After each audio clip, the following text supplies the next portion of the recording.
Ciao Juventini and welcome to my channel. Today, some update on transfer market. Ciao Juventini, before taking through the latest new transfer market, let me remind you to subscribe, share, like and comment this video. Likes will help the algorithm of this small team that is growing day by day. Comment will help us to generate more comment and take different point of view. We appreciate everyone that leave the comment, positive or negative. We are in a free market, but please be mindful that we need to be respectful. Let's start. Okay, Weah is moving to Olympique Marseille. The price tag is 50 million, which is amazing against the offer that Juventus received in the past from an English team for 10 million. Conceição, Porto has dropped his price tag from 30 million. They are happy to take an offer 25. Juventus is still offering 21. There is no big gap. We most likely, according to the Italian journalist, is more likely we will close for 23. But we're not 100% sure, of course. The reason why is the clause of 30 million expires the 15th of July. And after the 15th of July, the price will go up to 45 million. As the moment, as far as we are aware, so everyone in Italy is aware, there is no team that is willing to pay 45 million for Conceição. So the only team actually that put a serious offer is Juventus with the 21 million. There is a gap of 4 million, so I'm sure something will be agreed. So let's move to Sancho. No great news.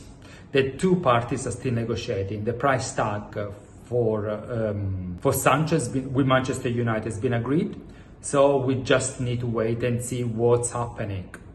There were a few Napolitan fans that wrote on my channel saying that De Laurentiis will never sell Osimhen to Juventus. I disagree completely. For me, De Laurentiis is a businessman. If someone goes with the money he wants, he will happily sell. Look, Commisso was smart enough to sell all the players, Bernardeschi, Nico González, Chiesa and Vlahovic to Juventus and build the Viola Stadium. So again, I don't think De Laurentiis is so close-minded not to sell. That's why Juventus never put a proper offer against Osimhen. There are some news from Galatasaray. So Galatasaray wants to keep the player, has contacted Napoli, is happy to pay the 75 million close to Napoli, but there are no guaranteed. I mean, when you put an offer, such a big offer, you need to show some guarantee that you're gonna pay, because otherwise stuff are not moving forward. At the moment, Galatasaray doesn't have the guaranteed. Banks, it's a matter of time. As yesterday, when all the Italian news shared this news, all the Italian newspapers shared this news, Galatasaray didn't have the guarantee yet. Maybe it was just waiting for the bank. Well, Thursday night, maybe on Friday, the guarantee will be sent to De Laurentiis and they will see the deal. Retegui, I mean, I've heard some comments on Retegui. Let me talk about him. Okay. Officially has been sold to Saudi Arabia for a price tag including bonus about 70 million. The player will earn 20 million including bonus, which is crazy. It doesn't worth to be paid the same amount Ronaldo was paid in Italy. I mean, between Retegui and Ronaldo there is a massive difference, and but that's the money. That's how Saudi Arabia, Al Hilal and everyone else play. They put cash on the table, they want to invest in football. It is what it is. It reminds me a lot what Japan did in the past and China did a few years back, but that's the reality. I want to spend 2 seconds to emphasize how smart and clever is Atalanta and the way they do business. If you remember, they bought the player for 20 million last year from Genoa, if I'm not mistaken. They are selling for 70. They bought Cop Manners for 30 and they sold for 60. So the way to do business is very simple. We have good players, they are working well. I don't care, I don't need to sell. You want to buy this, my price tag, taking or leave it. And from a managed point of view, you can see Atalanta is the only team in Italy that can sell players, which is fantastic. I mean, we should only learn from Percassi family how to do business, how to manage this thing. So again, Retegui will be gone. Let's move to Nico González. There are not many offers, but Juventus put officially on the market. His price tag supposed to be 40 million. We paid 36, 37. Juventus happy to take 30 as an offer, and maybe from there's a speculation coming from Italy, Juventus might happy to get even to receive 25 because they won't get rid of a player that is not part of the project. They want to get rid of a salary, etc. Alberto Costa. Let's move quickly to Alberto Costa. Alberto Costa, Sporting Lisbona, put an offer for 20 million, but Juventus has rejected.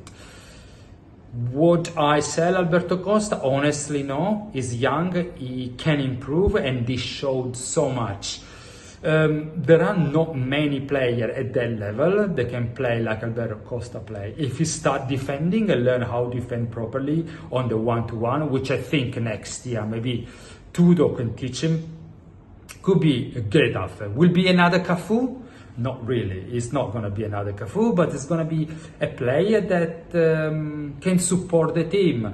Could start maybe in the starting level when we play against lower team, but can be a great. It could come up from the bench in during the game itself. That's pretty much it from the news on transfer market. The last big news that I want to reserve for as a last news is Vlahovic. And now there are no news on Vlahovic itself. That said, there are some movement. Manchester United asked Juventus and asked for how much. Juventus wants just 20 million. And they were okay with this price tag. They were a bit scared by the salary and the request from the player. The player wants the same salary, 6 million plus other 6 million as a bonus, as he had Juventus. So of course Manchester United is still thinking about it. Saudi made shown interest, didn't make an offer, show an interest. They don't have a problem to pay the 6 plus 6, but Vlahovic doesn't want to go and play in a lower league championship.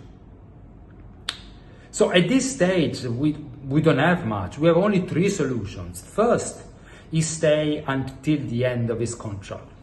He has all the rights to, and he will sit on the bench because despite Tudor giving so many chances, he never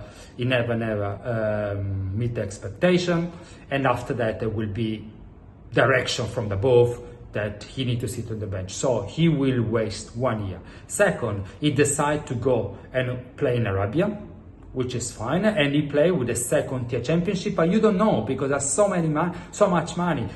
Nothing can stop them to be part of the Champions League in 2 or 3 years. So he wants to play Champions League, he can play maybe in 3 years. The KSA football will change completely, we're part of Europe.